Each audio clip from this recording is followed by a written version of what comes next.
어제 수업 시간이 부족해서 마무리를 못했죠. 그렇죠? 네. 그래서 어제 수업에서는 뭐 어디까지는 진행이 됐었냐면 간모 손실까지는 마무리를 했어요. 그리고 평가 손실은 시작을 했죠. 그런데 요거 마무리를 못했죠. 그래서 이번 시간에는 이 평가 손실하고 소모품에 대한 부분 마무리를 지을게요. 그래서 그 부분 연속된 수업이다. 이렇게 알아두시면 되겠고요.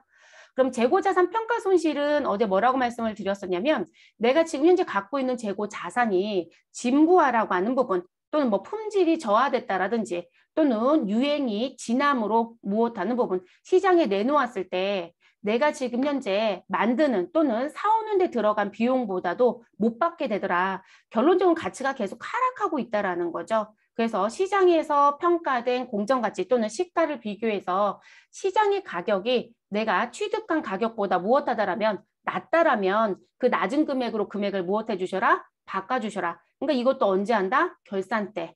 그리고 여러분 창고에 대한 재고조사도 결산 때 딱 한 번 한다. 그럼 감모 손실에 대한 판정도 대부분 결산 때 한다고 보시면 되세요. 근데 이제 기중에 월별로 정기조사를 한다라고 하거나 또는 우린 2주에 한 번씩 정기조사를 한다. 그러면 감모 손실은 기중에도 꾸준히 계속 나올 수 있어요. 네, 감모 손실은 기중에도 꾸준히 나올 수는 있습니다. 파악을 해 놓으실 거니까.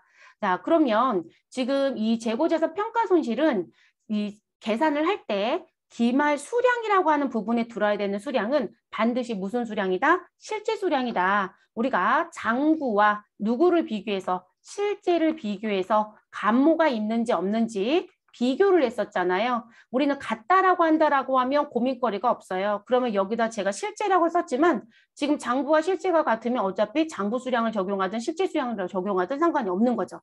그런데 같지 않다라고 한다라면 어떻게 할 거냐라는 문제가 생길 거라고 했었죠. 그래서 실제 기말 수량에 우리 무슨 부분, 어떤 단가를 곱할 거냐라는 게 나올 것이다. 그럼 내가 100원 주고 샀던 부분에 취득 단가가 시장에 가서 보니 90원밖에 안 되더라. 라고 한다라면 우리는 그 차이만큼 10원이 무엇되었다? 내려갔다. 그러면 100원짜리를 얼마짜리로 바꿔주셔라? 90원짜리로 바꿔주기 위해서는 우리 이 내려간 10원만큼 무엇 하셔야 돼요? 빼야 되는 행위가 필요하죠. 그 빼기 위해서 쓰는 용어가 무엇이다? 재고자산 평가 손실이다라고 했습니다.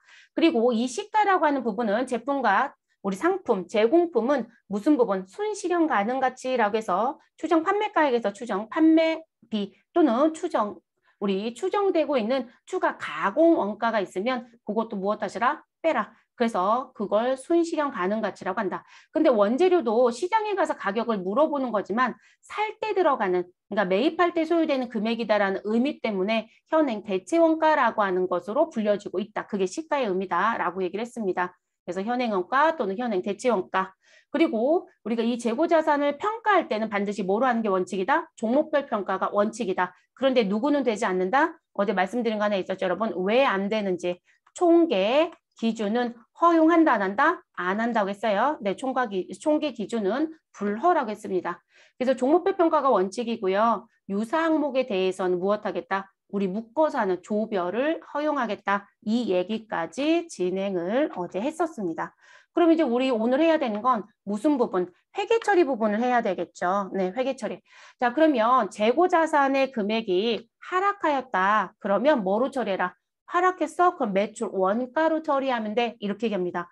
근데 가격이 100원에서 얼마로? 90원으로 가격이 하락이 됐습니다. 이게 언제? 우리 2020년도 12월 31일의 상황이었대요. 그럼 저는 10원만큼 재고자산 평가 손실을 인식했다는 얘기거든요. 그리고 나서 금년도에 왔더니 이 부분이 105원이 됐다는 거예요. 그럼 여러분 가격을 무엇 해줘야 돼요? 회복시켜줘야 되겠죠? 그게 회복이에요. 그러니까 결론적으로 가격이 무엇 되었다? 하락했다가 다시 상승했어 라는 거예요. 근데 두 가지를 얘기를 해볼게요. 105원으로 상승하는 경우도 있고요. 그리고 우리는 95원으로 상승한 경우도 있겠죠. 둘 다 상승은 했습니다. 그래서 우리는 회복이 이루어졌다.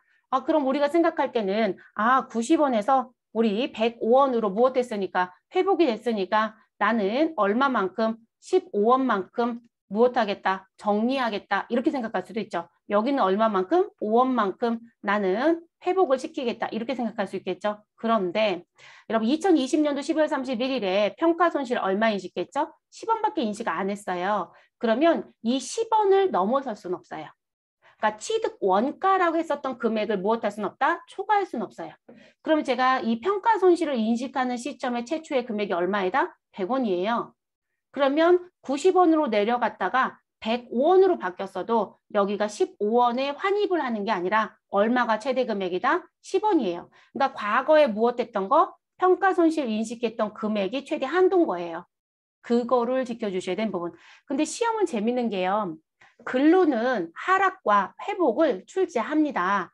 그런데 우리한테 분계 문제는 누구만 열심히 내고 있다? 전산 실무 문제로는 하락만 열심히 내요. 근데 저는 그게 이해가 되는 게요. 떨어졌던 게 회복되는 경우가 희박이에요. 그래서 더 그런 것 같긴 합니다. 그래서 이제 이렇게 움직인다는 거. 그래서 우리가 지금 현재 내가 취득한 금액을 기준으로 놓고 봤을 때 무슨 금액이? 장부 금액이 취득 원가가 시장의 금액과 비교해서 더 크다라면 떨어졌다라면 우린 무엇 해야 된다? 매출 원가와 관련된 부분으로 정리시켜 주셔라. 그래서 매출 원가에 가산하라고 했는데 재밌는 건 여러분 제가 왜 100원에서 90원으로 바뀌었다가 다시 95원이 되었다, 105원이 되었다 이 얘기를 왜 해드리냐면 결론적으로는 떨어졌다가 다시 회복할 수 있잖아요. 그리고 제가 이 떨어졌던 차액 금액 10원이라는 금액을 넘어설 수는 없다. 그러니까 최초에 인식하는 시점에 장부 금액을 넘어설 수는 없다는 거예요.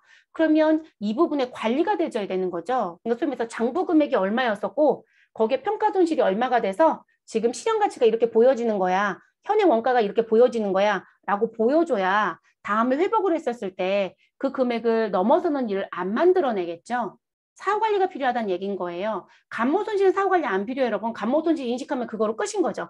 다만 원가성이 있으면 매출 원가, 원가성이 없으면 뭐로 가시면 되는 거예요? 영업의 비용. 그거로 끝이에요. 그리고 이들은 수량이 없어졌기 때문에 더 이상 팔 수도 없어요. 그러니까 그거로 종료가 되죠. 근데 얘는 수량이 없어진 게 아니라 갖고 있는 수량엔 변화가 없는데 그 수량에 곱해지는 단가가 문제가 생긴 거거든요. 그럼 단가가 다시 회복이 되면 나는 다시 팔 거예요. 그러면 결론적으로는 끌고 다녀야 된다는 얘기거든요. 그러다 보니까 매출 원가에 우리 하락 부분을 가산하는 건 맞다. 그런데 사후 관리가 필요하니 계정 과목을 따로 써야 된다고 되어 있습니다. 그래서 매출 원가에 가산되는 계정 과목을 만들어서 씁니다. 그래서 계정 과목 뭐로 쓴다? 재고자산, 평가, 손실이라는 계정 과목을 반드시 무엇한다? 여러분 등록해서 쓰셔야 합니다. 그리고 여러분 이거 프로그램 구입했는데 재고자산 평가 손실 보이더라고요. 근데 제가 분기했는데 우리가 배운 대로 재무제표에 안 들어와요. 이렇게 많이 얘기하세요. 네, 계정 과목만 보이는 경우가 대부분이고요. 여러분들 계정 과목 관련돼서 뭘 잡아줘야 돼요? 얘가 매출원가에 따라다녀야 되고 그럼 손익계산세 매출원가 쪽에 보여야 된다는 얘기예요. 근데 거기 안 보이고 저 영업의 비용 쪽에 계속 떠 있다? 그럼 여러분들 계정 과목 다 설정하셔야 된다고요. 그럼 계정 과목을 등록하라고 배우는 건 그냥 이름표 만드는 것만 배우는 게 아니에요. 이름표 옆에 가면 성격인지 구분인지 어디를 따라다닐 건지 막 이렇게 쓰는 자리가 있어요. 한 번만 설명을 드릴 거예요. 계속 설명드릴 수는 없으니까. 근데 그 설명을 드릴 때 의미를 설명을 드릴 거고 그 의미를 갖고 가셔서 업무에 활용하셔야 되는 부분.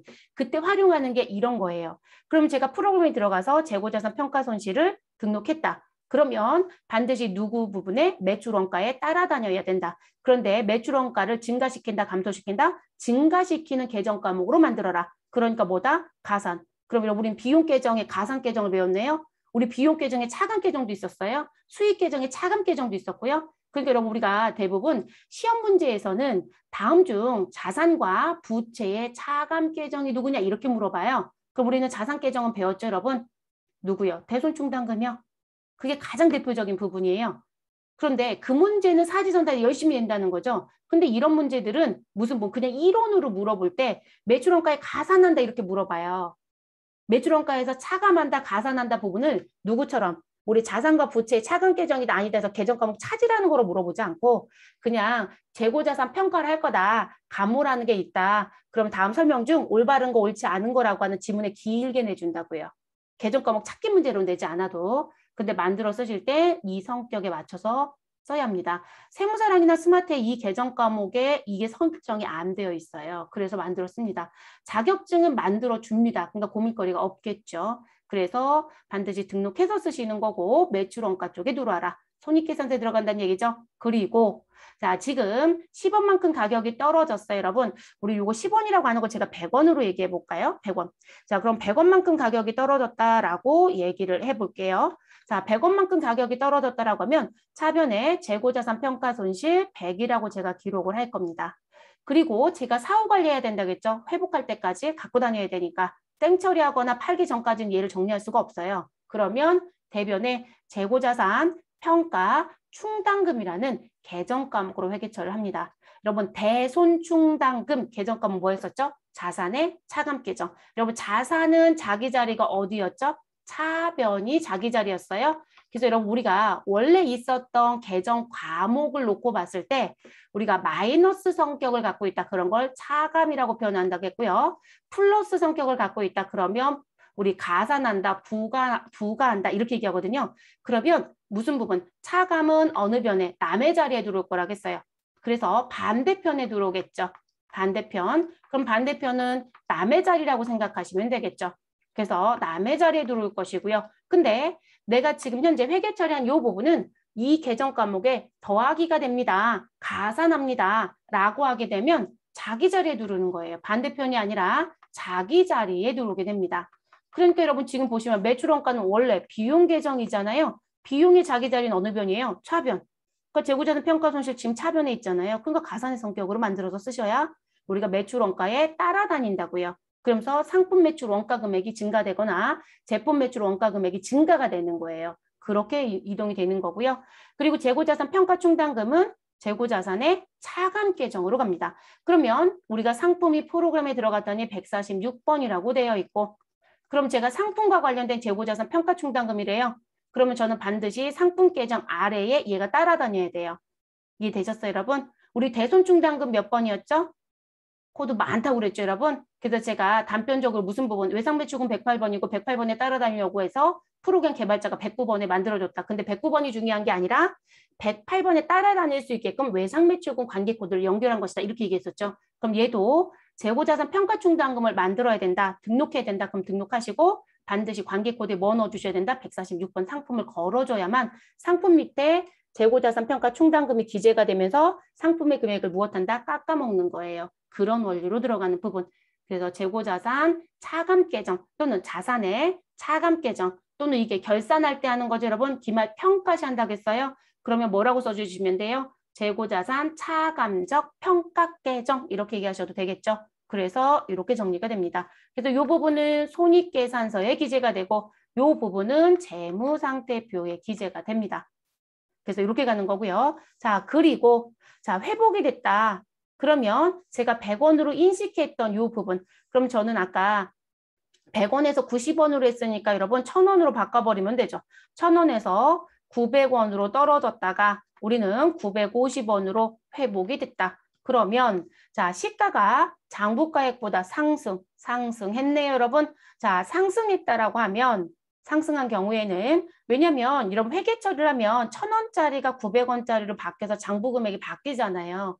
그래서 회계 처리를 해서 결과로 보여진 게 장부 금액이겠습니까? 그럼 지금 현재 장부 금액은 얼마? 900원입니다. 그런데 시가는 얼마? 950원이 됐어요. 그러면 우리는 상승한 거죠. 얼마만큼? 50원만큼. 자, 그러면 이렇게 상승을 했다라고 하면 우리는 50원만큼 회계 처리를 한다. 그런데 최초에 무엇했던 금액? 최초에 기재되어 있던 장부 금액을 무엇할 수 없다? 초과할 수 없다. 그래서 제가 아까 무슨 부분? 우리가 1100원이었다라면 110원이었다라면 105원이었다라면 내가 원래 최초 금액이 얼마? 100원이었다, 1000원이었다라고 했을 땐 그 금액을 넘어설 수는 없다고요. 회복한 그 금액이. 그래서 우리가 손실로 인식했던 금액 내에서만 정리해야 된다. 이렇게 알아두시면 되겠습니다. 그래서 최초의 장부가액을 초과하지 않는 범위 내에서 평가 손실을 무엇하셔라? 환입 조치하셔라. 그리고 우리 누가? 국가는 또는 회계는 무엇하겠다? 야, 네가 1000원 주고 샀던 애 900원밖에 못 받는다고? 그러면 지금 장부에 손실 처리해. 그럼 내가 이거 비용 인정할게. 매출원가 비용 계정이라고 했잖아요, 여러분. 그럼 비용 인정을 해주면 사실상 세금이 줄죠, 여러분. 그쵸? 그래서 그 평가 손실 발생한 시점에는 오히려 법인세를 덜 내게 됩니다. 그리고 이제 회복이 되면 그때 가서 다시 법인세를 내시면 됩니다. 그래서 환입을 하시고 법인세를 내야 되니까 무엇 해야 된다? 매출 원가에서 차감을 하면 됩니다. 그럼 매출 원가가 비용 계정인데 비용 계정을 줄이라는 얘기잖아요. 그러면 우리는 세금을 더 낼 수밖에 없죠. 이익이 늘어날 거니까요. 그러면 어느 변에 있었던 거? 대변에 있었던 우리 재고자산 평가 충당금 무엇 하신다? 상계 처리한다. 자, 그리고 여기에 우리 상승한 게 50원이었다라면 이렇게 50원 기록합니다. 그리고 재고자산 평가 충당금 환입이라고 하는 계정 과목을 무엇 하시면 된다? 기록하시면 됩니다. 그래서 이 부분 기록하시고 여기에 금액을 얼마? 50. 그리고 이 계정 과목은 반드시 무슨 계정? 매출 원가의 차감 계정. 그러니까 매출 원가가 비용 계정인데 걔를 깎아먹을 거니까 그럼 차변의 반대편에 있어야 된다는 거죠. 됐어요? 그래서 우리가 일반적으로 차감이다 그러면 자기 자리에 반대편에 있다. 그리고 가산한다라고 하면 자기 자리하고 똑같은 라인에 생긴다. 회계 처리의 결론을 따져보면 그렇게 등장이 됩니다. 그래서 이렇게 움직이는 부분이에요. 그러면 이제 이 부분 가지고 우리가 이제 봐야 되는 부분. 자, 요걸 비교를 좀 해볼게요. 자, 제가 재고자산 평가 손실이 발생을 해서요. 차변에 재고자산 평가 손실 100이라고 기록을 하고요. 그리고 대변에 재고자산 평가 충당금이라고 해서 100을 기록을 했습니다.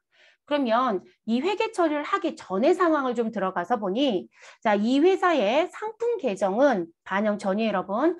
재무상태표에 기말재고 금액이 얼마가 있다? 5,000원. 여러분 우리 반영 전이라고 하는 건 일단 재고자산이라든지 이런 건 다 확정이 된 거예요. 그러면 5,000원이라고 확정을 일단 한 상태라고 얘기를 하더라는 거죠. 그래서 장부 금액이 5,000원이다. 그리고 손익계산서는 매출 원가가 얼마로? 7,000원으로 확정이 됐다. 이렇게 얘기를 합니다.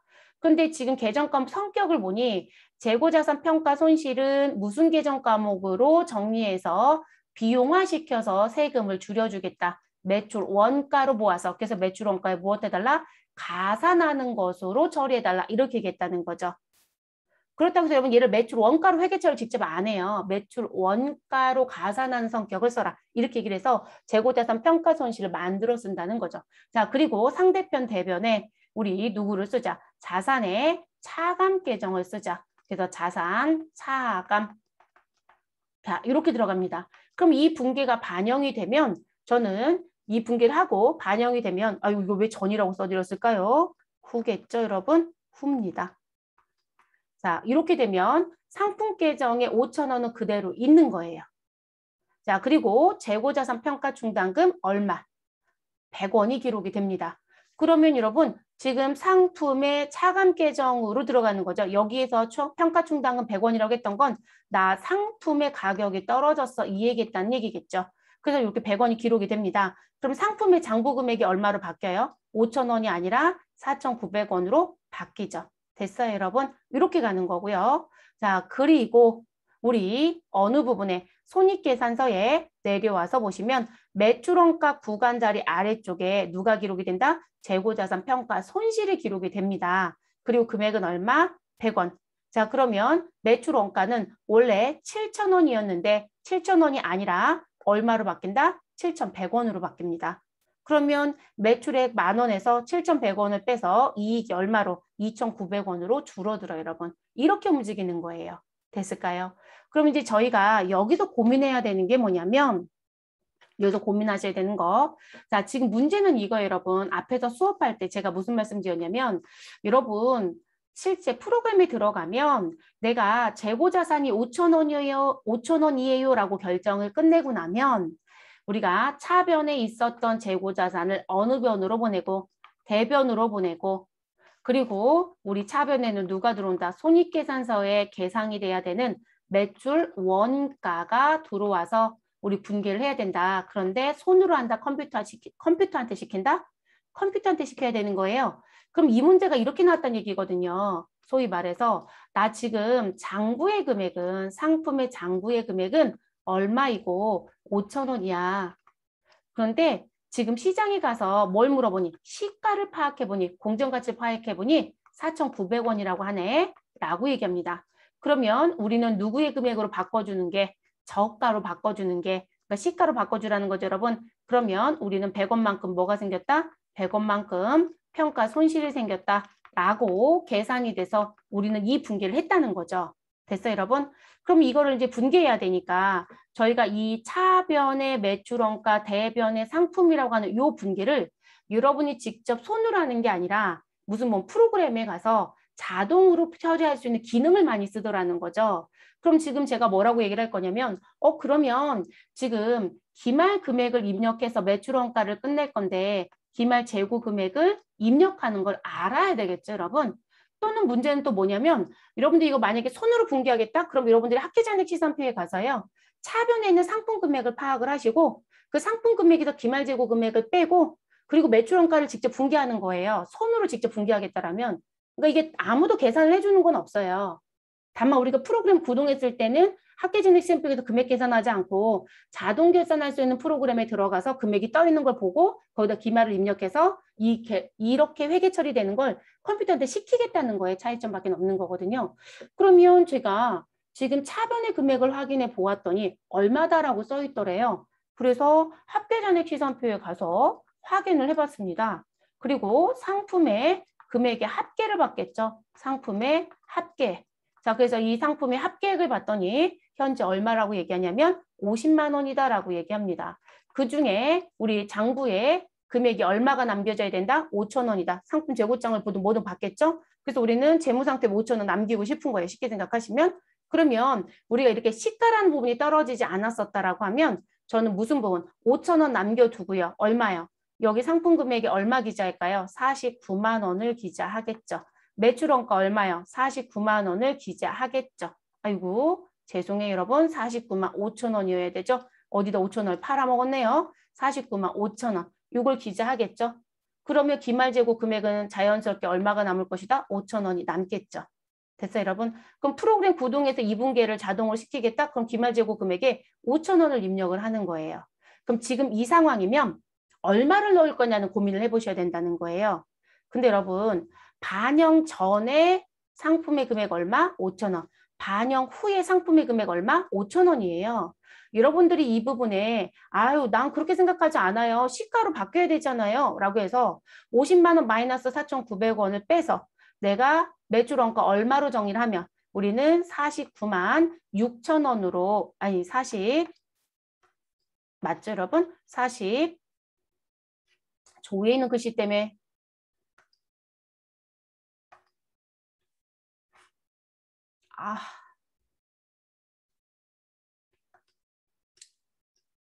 잘못 눌렀어요, 여러분. 옆에만 지우려고 했는데 제가 전체 지우기를 눌러버렸어요.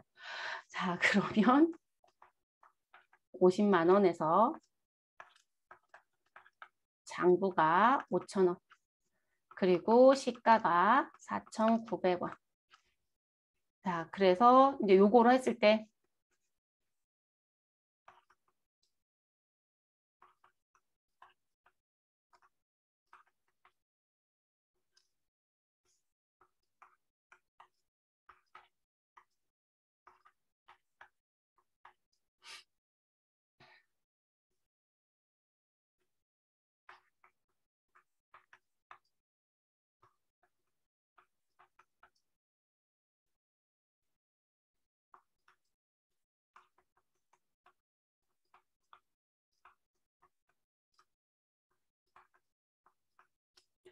자, 지금 요런 상황이었을 때 매출원가 49만 5천 원, 상품 49만 5천 원 분개를 하면 기말재고는 5천 원이 남는 거예요. 쉽게 생각을 하시면.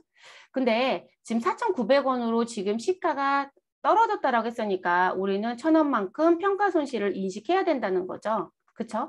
자, 그렇게 되면 내가 매출원가 분개를 지금 금액을 49만 5천 원이 아니라 얼마로 나는 49만 4,100원으로 분개를 하면 되는 거냐 이 얘기인 거예요. 아니라는 거예요.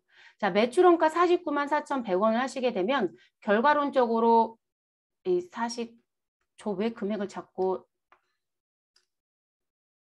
49만 5,100원 죄송해요 여러분. 혼선비 저질러서 49만 5,100원으로 왜냐하면 4,900원이 남아야 되니까 그럼 49만 5,100원으로 상품 매출 원가 상품 49만 5,100원 이렇게 분개를 하느냐 이 얘기인 거예요.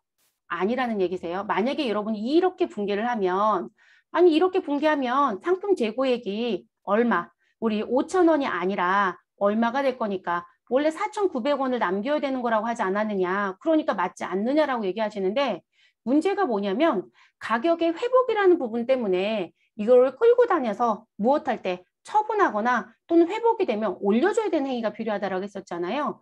그렇기 때문에 뭘 할 수가 없더라. 지금 이렇게 처리하시면 다른 문제가 생겨요. 다른 문제란 얘기는 뭐냐면 만약에 여러분이 49만 5천 원에 49만 5천 원짜리가 이제 평가손실 때문에 49만 5,100원에 대한 회계처리를 하고 나면 상품의 금액짜리가 얼마가 될 것이다. 이거 5천 원이 아니라 얼마로 바뀔까요? 반영을 하고 나면 4,900원이 되겠죠. 여러분 반영 후 자리가 됐어요. 그런데 저는 평가손실 100원 해놨네요. 그쵸? 그리고 재고된 평가충당금 또 100원 분개했죠? 그럼 이 자리에 100원이 또 기재가 되죠? 그러면 4,900원에서 우리가 100원을 또 뺀다는 얘기예요. 그러면 결론적으로 내 재고자산의 장부금액 최종 결론은 얼마가 된다? 4,800원이 돼요. 그럼 난 이 분개 안 하겠다. 말도 안 되는 얘기잖아요. 반드시 해야 되는 분개인 건데. 그래서 재고자산 평가 손실이 발생이 됐을 때 시가 금액으로 재고를 남겨야 되는 건 맞다. 그런데 요거를 금액을 4,900원을 남기는 분개는 지금 이 보라색 백스에 들인 거로 분개를 해서 남겨줘야 되는 거기 때문에 여러분들이 무슨 부분? 매출 원가라고 하는 분개. 그러니까 매출 원가 차변에 쓰시고 대변에 상품이라고 쓰는 이 분개는 어떠한 경우에도 손을 대는 게 아니세요. 그러면 제가 자동 결산에 가서 기말 재고 금액을 5,000원을 넣을 거냐 4,900원을 넣을 거냐 그 자리는 항상 무슨 금액이다? 장부 금액에 기재되는 5,000원을 넣는 거예요. 그래야 이 자리가 5,000원으로 들어오고 100원이 기재가 돼서 4,900원이 되는 거예요. 근데 이 문제가 세무부터 출제가 돼요, 여러분. 세무부터는 단골이 될 거예요. 근데 이 문제가 나오면 계속 프로그램에 4,900원을 넣어요. 그러면 상품의 금액이 4,900원 지금 제가 써드린 것처럼 된다고요. 그러면 여기 100원 또 회계 처리한 게 들어왔죠? 그 4,800원이 돼요. 말이 안 된다고요. 그러니까 두 번 빼는 꼴이 된다는 얘기예요. 그래서 여러분들이 프로그램이든 손으로 분개를 하든 반드시 기억하실 건 뭐다? 우리가 그러니까 우리가 제가 최초의 장부 금액이라는 표현을 써드렸잖아요. 평가 대상이 됐던 금액. 최초 장부 금액이 일단은 어디에 보여져야 된다? 상품 계정 또는 제품 계정 또는 뭐 원재료 계정에 일단 보여야 된다. 그리고 그 아래쪽에 누가 들어온다? 평가 충당금이 들어온다. 그래서 우리 무슨 부분? 이 4,900원이 뭐가 돼요, 여러분? 우리 시가, 실현, 가치가 되겠죠. 이거 우리가 시가라고 얘기했잖아요, 여러분. 근데 그렇게 정리가 되져야 돼요. 그래서 우리 5,000원으로 입력해야 된다라는 거. 그리고 5,000원을 남기고 매출원가 분개를 해야 된다는 거. 그렇게 기억을 하시는 게 맞다. 이렇게 알아두셔야 되는 부분. 이거 세무에 가서 별도 수업은 안 해요, 여러분. 근데 이게 세무에 나오면 자꾸 금액을 잘못 넣고 계세요. 그리고 재무제표 보는 요령이 없는 거예요, 결론적으로는. 그러니까 금액 입력을 엉뚱하게 한다는 얘기는 재무제표의 반영 부분이 어떻게 나와서 어떻게 해석을 해야 된다는 것도 필요하잖아요. 그래서 저희가 실무자주 수업할 때요, 재무제표 읽기라는 수업이 있어요. 그러니까 재무제표를 보는 요령이 없는 거예요. 근데 그 재무제표 보는 요령이 뭐 비율 분석은 말 그대로 공식을 대입해서 하는 거지만 우리가 일반적으로 보는 요령은 회계를 배우실 때 이렇게 처리를 해야 됩니다라는 부분에 맞춰서 들어왔는지를 보는 거거든요. 그러니까 회계 처리 능력이 미흡인 거예요, 결론적으로는. 그래서 요 부분에 내용 정확하게 갖고 갑니다. 그리고 우리가 이제 이 반영했던 부분 제가 일부러 이렇게 따왔어요.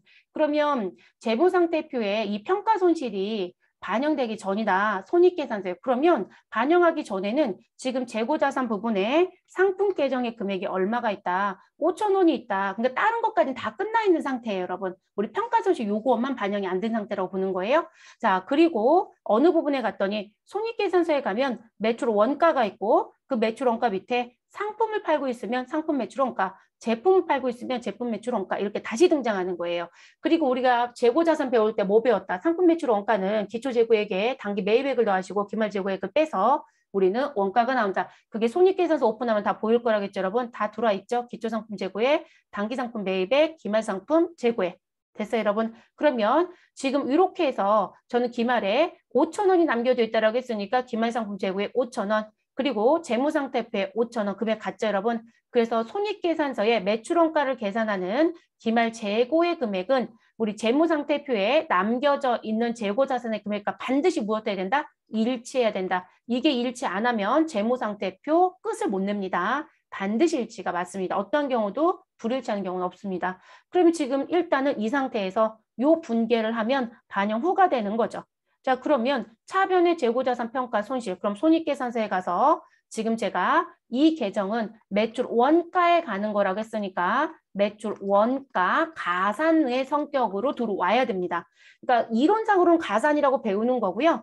이 계정가액 성격이 가산이니까 여기서 벌써 플러스의 성격을 갖고 있다는 얘기가 되는 거예요.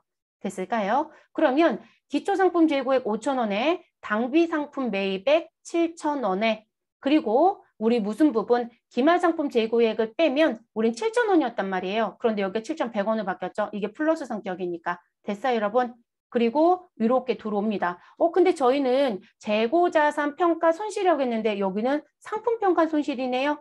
우리 회사가 상품도 팔고 제품도 판다. 그런데 평가 손실 양쪽에서 다 나왔다? 그럼 여러분 매출원가 두 군데에 따로따로 들어가야 되잖아요. 하나로 묶어서 들어갈 수는 없어요. 상품 매출원가 따로 계산해서 보여줘야 되고 제품 매출원가 따로 계산해서 보여줘야 되니까. 그래서 우리가 쓰고 있는 계정 과목이라는 프로그램 메뉴에 들어가면 계정 과목의 이름표를 재고자산 평가 손실이라고 입력을 하시고 계정이 누구랑 관계 있어? 라는 부분을 연결을 하시면 그 앞에 글씨가 자동으로 형성이 돼요. 상품자가 붙어 다녀요. 제가 만약에 관계 코드가 상품이 아니라 제품이었다 그러면 제품 평가 손실로 바뀌는 거예요. 이런 식으로 연동이 되는 거고요. 그리고 우리 무슨 부분? 요 재고자산 평가 충당금은 재무상태표의 상품 계정 아래쪽에 가라겠죠, 여러분? 그럼 재고자산 평가 충당금 제가 이론 설명할 땐 얘가 차감이니까 가로 표시할게요라고 했었죠. 근데 지금 여기 들어오면서 5,000원에서 1,000원 빠져서 얼마 됐어요? 4,900원 됐죠, 여러분? 이렇게 나와야 되는 거예요. 이것 때문에 이거를 배울 때마다 매출원가 가산 계정이고 얘는 자산의 차감 계정이라고 배우는 거예요. 되셨어요? 이렇게 결과가 나와야 됩니다.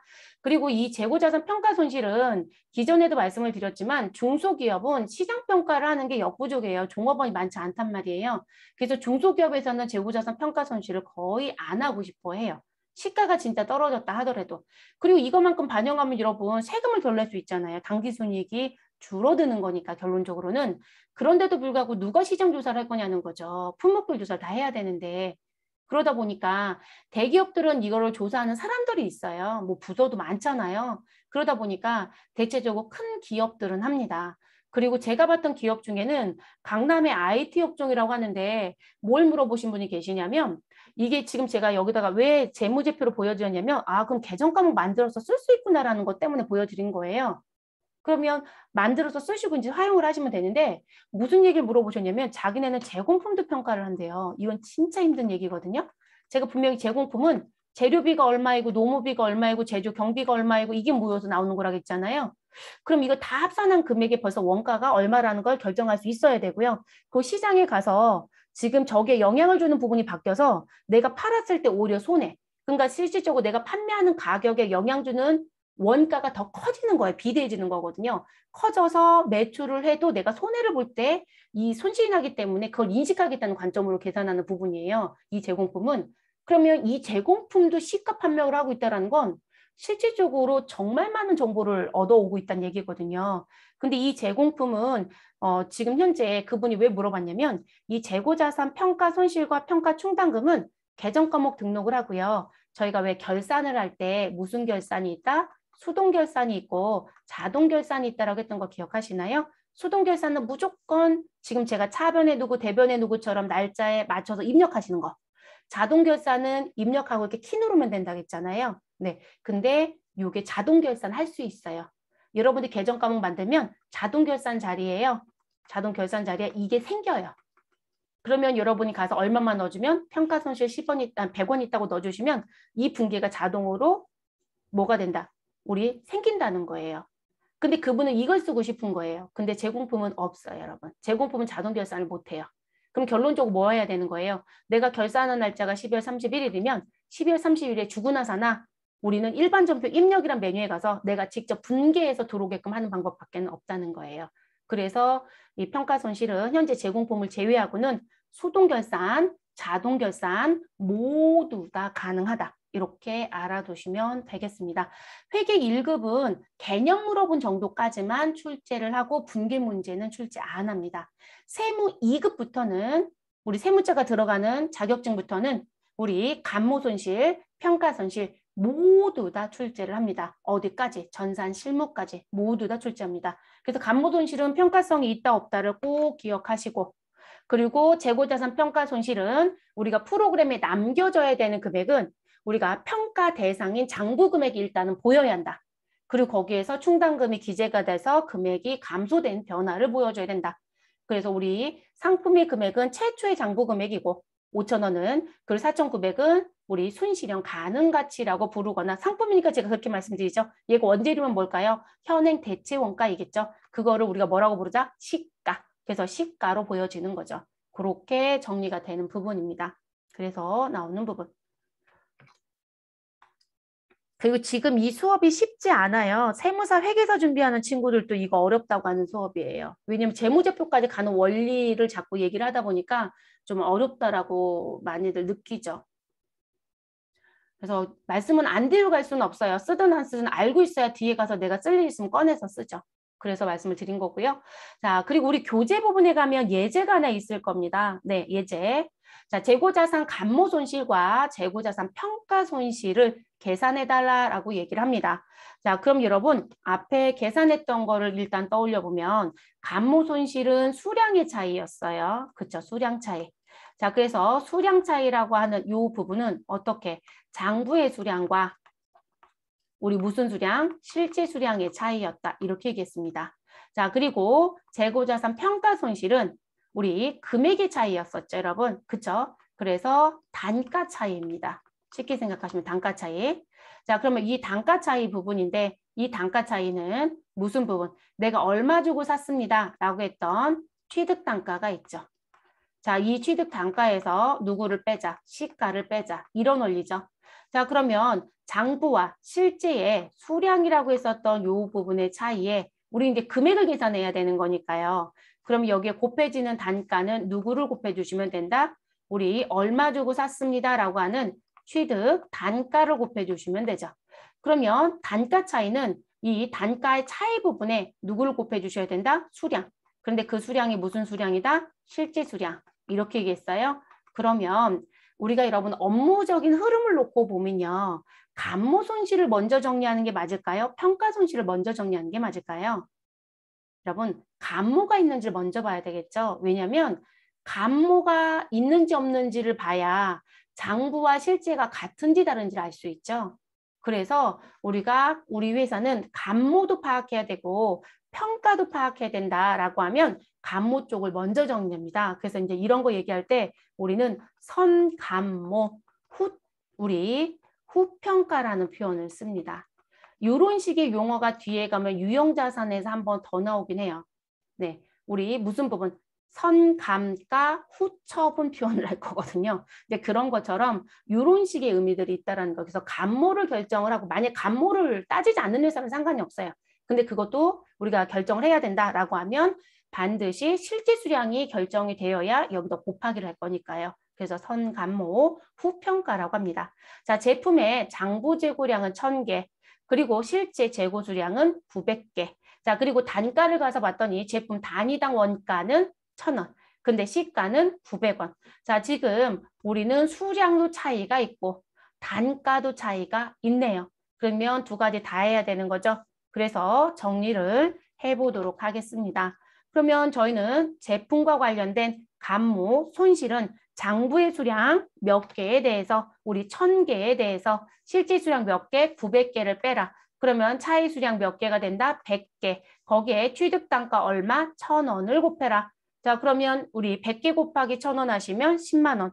그래서 제품 감모 손실이라고 정리하시면 되겠죠. 다만 우리가 회계 처리를 할 때는 이 감모 손실에 대해서 무슨 구분해 주셔라? 원가성이 있다, 없다 구분하셔라. 그래서 원가성이 있으면 뭐로 가셔라? 매출원가로 가셔라. 근데 이 부분은 별도의 사후관리가 안 필요하기 때문에 그대로 매출원가 처리하고 끝내시면 된다. 그럼 여러분 이 매출원가 처리하는 부분은 우리가 전산 실무에 가면 별도의 회계 처리 한다 안 한다? 안 한다고 했어요. 자, 그런데 우리 원가성이 없다라고 하더라. 자, 원가성이 없으면 뭐로 처리한다? 우린 영업의 비용으로 처리한다. 이 영업의 비용은 반드시 일반 전표 입력 메뉴에 가셔서 직접 입력을 해야만 영업의 비용에 갑니다. 그래서 그거 구분하시라는 얘기도 했었던 거죠. 그래서 그 부분. 그리고 저는 그냥 어제 수업할 때는 단편적으로 전체를 원가성이 없다, 전체를 원가성이 있다 이렇게 설명드렸어요. 일부는 원가성이 있고 일부는 원가성이 없을 수도 있죠. 그래서 70%는 원가성이 있지만 30%는 아닙니다라고 얘기할 수도 있겠죠. 그럼 30%만 영업의 비용으로 보내는 회계 처리해 주시면 되죠.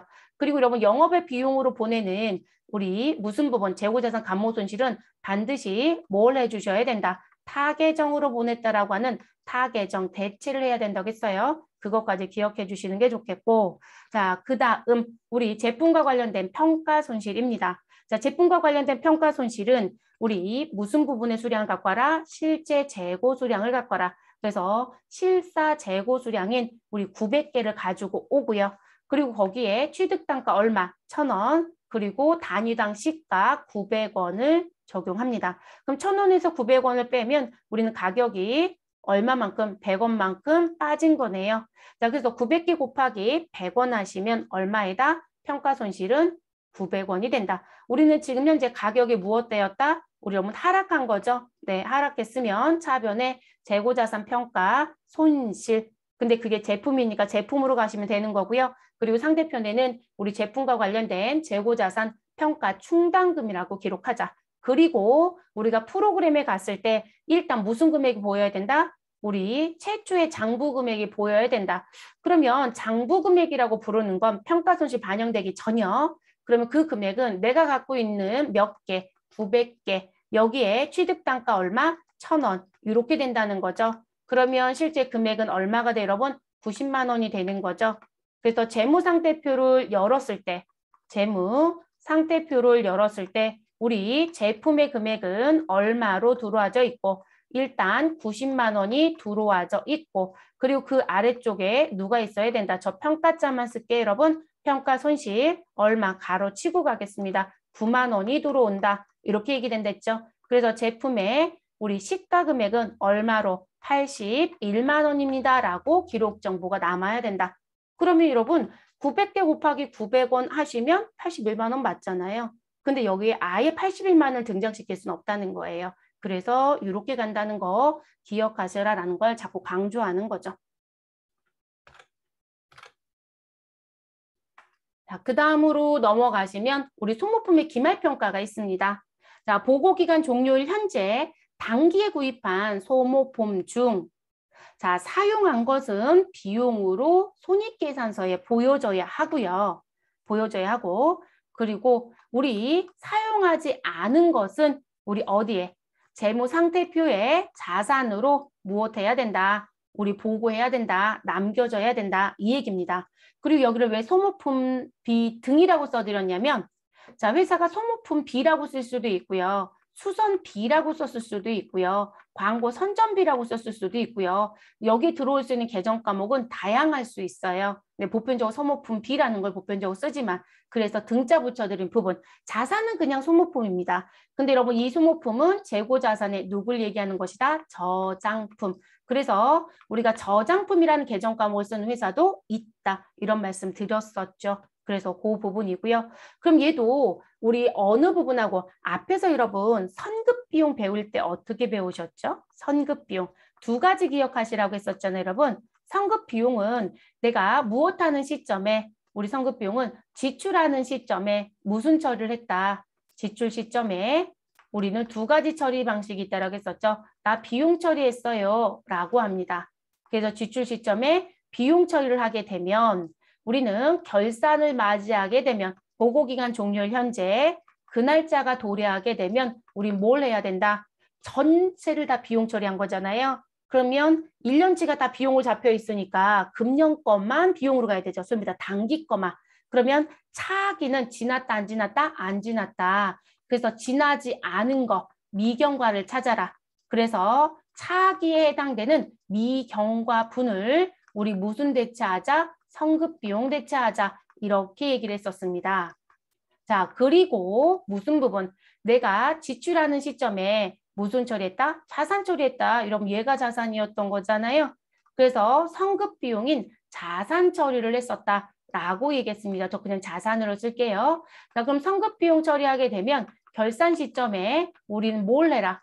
아니, 지금 차기 분만 성급 비용이어야 되는데 당기 분도 성급 비용을 처리해 놨으니까 우리는 당기에 지난 건 그걸 경과라고 한다겠죠. 그래서 당기분에 해당되는 경과분을 무엇 하시면 된다? 비용 처리하시면 된다. 그래서 우리 이 부분이 보험료면 보험료, 이자이면 이자 이런 식으로 대체하시라고 했죠. 아니 소모품 수업하는데 뜬금없이 왜? 라고 물어보신다면 얘하고 원리가 똑같아요, 여러분. 자, 구입 시점에 전액 무슨 처리했다? 비용 처리했대요. 구입 시점에 전액 무슨 처리했대요? 자산 처리했대요. 그럼 비용 처리는 소모품비가 들어올 수도 있고 제가 아까 수선비가 될 수 뭐 이런 얘기 했었잖아요. 그러니까 어떤 계정이든 간에 어쨌든 비용 계정 하나를 쓴 거예요. 그러면 결산 때 어떻게 할 거냐 이 얘기인 거예요. 여기서 얘기하는 건 내가 사후 관리를 하고자 하는 저장품이 있는데 그 저장품에 대해서 사용한 것은 비용이 맞지만 아직 창고에 갖고 있는 미사용에 대해서는 비용을 처리하면 안 된다 이 얘기하고 싶은 거거든요. 그러면 결론적으로 사용이라고 하는 부분은 단기에 쓴 거겠죠, 여러분? 그리고 미사용한다는 얘기는 차기에 쓸 거죠. 그러니까 아직 사용하지 않은 거죠. 그럼 이거하고 똑같은 얘기잖아요. 여기는 경과라고 했지만 이걸 뭐로 바꾸면 돼요? 사용한 당기분을 비용. 미사용한 것을 차기분이니까 무슨 부분? 자산으로. 그때 소모품 쓰면 되는 거죠. 근데 그 얘기인 거예요. 그러니까 원리가 똑같아요. 그래서 미경과 경과를 사용과 미사용으로 바꿔버리시면 돼요. 경과는 무엇으로? 사용으로. 미경과는 무엇으로? 미사용으로. 그렇게 바꿔놓으시고 원리가 똑같이 돌아갑니다. 그러면 그 내용 구입 시점에 비용 처리한 것부터 보도록 할게요. 자, 그래서 제가 구입 시점에 비용 처리를 했더라. 그러면 차변에 비용 계정 과목이 들어와야 되겠죠. 그래서 비용으로 처리를 했습니다. 그리고 100입니다. 대변은 큰 의미가 없죠. 돈 준 거 쓰는 거니까. 그래서 현금 줬으면 현금, 통장에 줬으면 통장 써주시면 되고요. 자, 그리고 이제 우리는 보고기간 종료일이라고 하는 결산 12월 31일이 도래가 됩니다. 그리고 나서 뭘 찾았을까요? 우리 무슨 부분? 결론을 저는 사용은 30이고 미사용은 70을 써드렸지만 우리 남겨져 있는 거를 파악을 해야 되겠죠. 그렇죠? 그래서 지금 창고에 얼마가 남겨져 있니? 그래서 창고에 보관하고 있는 재고를 사실상 파악을 해야 되겠죠. 그러면 이 남겨져 있는 재고가 뭐다? 미사용이겠죠. 그래서 미사용. 그래서 그 결과를 아예 써드린 거예요. 70이라고. 그럼 내가 사가지고 온 게 100이니까 사용은 30원이겠죠. 근데 회계 처리를 어떻게 뒤집을 건지만 고민해 보시라는 거. 그럼 비용으로 인식한 소모품 B 중에는 미사용도 다 들어가 있으니까 그 금액 중에 미사용 70에 대한 걸 정리해줘라. 그래서 미사용 분을 우리 무엇 하셔라. 차변에 있었던 소모품비를 대변으로 보내서 감소시키시고 소위 말해서 우리는 수익을 또는 비용을 소멸시킨다라고 하는 거죠. 그래서 70을 소멸시켜 주시고 그리고 미사용했던 금액에 대해서는 차변에 무엇으로 소모품이라는 자산으로 우리 무엇 하셔라. 기록하시면 된다. 그러면 이 경우에는 우리가 처음에는 소모품비라고 하는 총계정 원장을 열었을 때는 얼마가 보였을 것이다. 우리는 차변에 우리 구입한 것만큼 얼마 100원이 보였었겠죠, 여러분. 그리고 12월 31일에 가서 우리 무슨 부분 아직 사용하지 않은 미사용액에 대해서 무엇하였을 것이다. 70원만큼 정리했을 것이다. 그러면 결과론적으로 소모품비는 얼마가 된다? 30원이라고 얘기가 되죠. 그리고 누가 생기는 거예요, 여러분? 총계정 원장 소모품이 생기는 거죠. 그래서 소모품 어느 변에? 차변에 우리는 이 자리에 미사용 금액이 뭐가 된다? 70원이 기록이 되는 거죠. 자, 이렇게 되는 부분. 자, 그런데 나는 구입하는 시점에 모두 다 자산 처리했다. 그래서 소모품이라고 하는 우리 자산을 처리해줬다. 그러면 우리 결산하는 시점 12월 31일에 가서는 우리 사용한 것도 자산이고 아직 사용하지 않은 것도 다 자산이라고 했으니까 우리 사용한 거 찾아야 되겠죠. 그래서 이 소모품 금액 중에 사용분만큼을 무엇 하셔라? 자산을 감소시켜 주셔라. 그럼 차변에 썼던 소모품을 대변으로 보내면 우리 자산이 무엇 될 것이다? 감소할 것이다. 그렇게 얘기가 되는 거죠. 그래서 30이고요. 그리고 그 부분만큼은 손익계산서에 또는 제조 원가에 비용으로 들어야 되니까 우린 차변에 비용, 소모품 B라고 써주시면 되죠. 그럼 이것도 총계정 원장을 두 개를 비교를 해보면 자, 이 부분은 소모품이 먼저 생기겠네요. 그래서 소모품, 우리 무슨 부분? 구입했어요 라고 하는 부분. 똑같이 차변이죠, 여러분. 100원이 처음에 등장을 합니다. 자, 그리고 이제 결산할 때 가서 무슨 부분? 야, 그 중에 쓴 거 있대. 그거 비용 대체 좀 해. 라고 얘기한다는 거죠. 그러면 저희는 12월 31일에 사용액 정리를 하겠죠. 그래서 그 사용액이 얼마이다? 30원이다. 이렇게 되죠. 그럼 여러분 지금 비용 처리했다가 우리 무슨 부분? 자산으로 계상하는 경우에 우리 소모품 계정에 얼마 있었죠? 70원. 그럼 여기도 보시면 여러분 100원에서 30원 빼면 자기변, 차변에 소모품 얼마 남아요? 70원. 그거 똑같은 거예요. 지금 최초 붕괴 때문에 뒤집는 걸 뭐로 할 거냐라는 것만 달라지는 거지 결과는 달라질 수가 없어요. 우리 성급 비용 때도 말씀을 드렸지만 자, 그리고 소모품비라는 부분에 우리 총계정 원장도 가보시면 어떻게 되어 있을 것이다. 자, 12월 31일자에 총계정 원장 차변에 누가 우리 사용한 거 30원이 들어오게 되죠, 여러분. 됐을까요? 그래서 이렇게 정리가 되는 거죠. 그러니까 결과는 다 똑같아요, 여러분. 다만 최초의 붕괴를 뭐로 했냐에 따라서 내가 사용한 걸 정리할 건지 미사용할 걸 정리할 건지를 우리 무엇 하셔라? 구분하셔라. 자, 소모품에 대한 기말평가는 모든 급수의 단골. 그러니까 여러분 성급 비용도 참 열심히 낸다고 하잖아요. 낸다고 설명드렸었잖아요. 근데 소모품도 참 열심히 냅니다. 왜 이렇게 열심히 내는지 궁금하긴 합니다. 제가 분명히 저장품 계정 과목을 쓰는 회사들은 특수한 업종들이 아닌 이상은 일반적인 회사에서는 안 한다. 저 같은 경우 직장 다닐 때 여러분 그 성남에서 이제 수업을 했었는데 거기가 상당히 큰 재단이에요. 뭐 저 밑에 있는데도 학교가 있고 막 여러 개. 그러니까 재단인데 돈이 될 만한 사업은 다 아는 것 같아요. 네, 약간의 전국구 같은. 근데 그 재단이 소모품 관리를 뭐까지 하냐면 왜 저희가 이제 그 판서를 해야 되잖아요. 그러면 보드마크 뭐 이런 거 필요하잖아요. 근데 그 보드마크 가져올 때도 누가 가져온지 기록지에 다 기록을 해야 돼요. 그러니까 몇 개가 들어와서 몇 개를 썼고 몇 개가 남겨져 있다를 다 기록해요. 근데 행정직원한테 대장 달라고 해서 가져갈 때마다 그거 써야 돼요.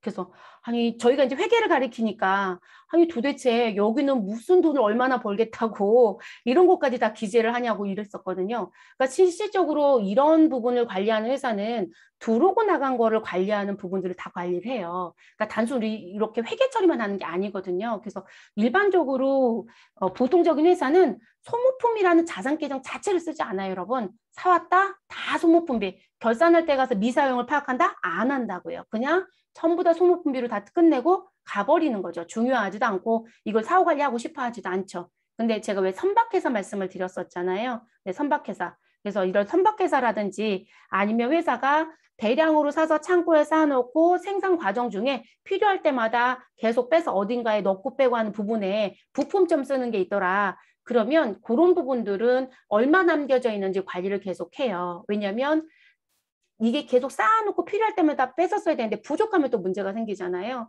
그래서 이제 그런 데들은 사올 때도 대량으로 사니까 금액이 작지 않거든요. 그래서 그런 경우들은 하지만 그렇지 않은 경우는 거의 없다라고 보셔도 됩니다. 근데 시험 목적상은 반드시 무엇 해야 된다? 기억하셔야 돼요.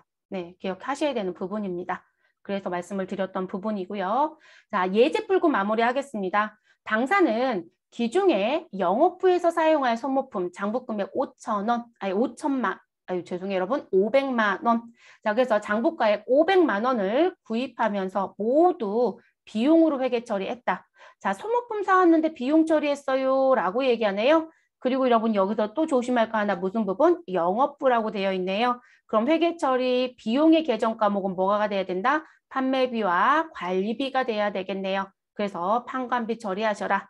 자, 12월 31일 현재 재고 실사를 한 결과 영업부에서 보관 중인 소모품은 얼마이다?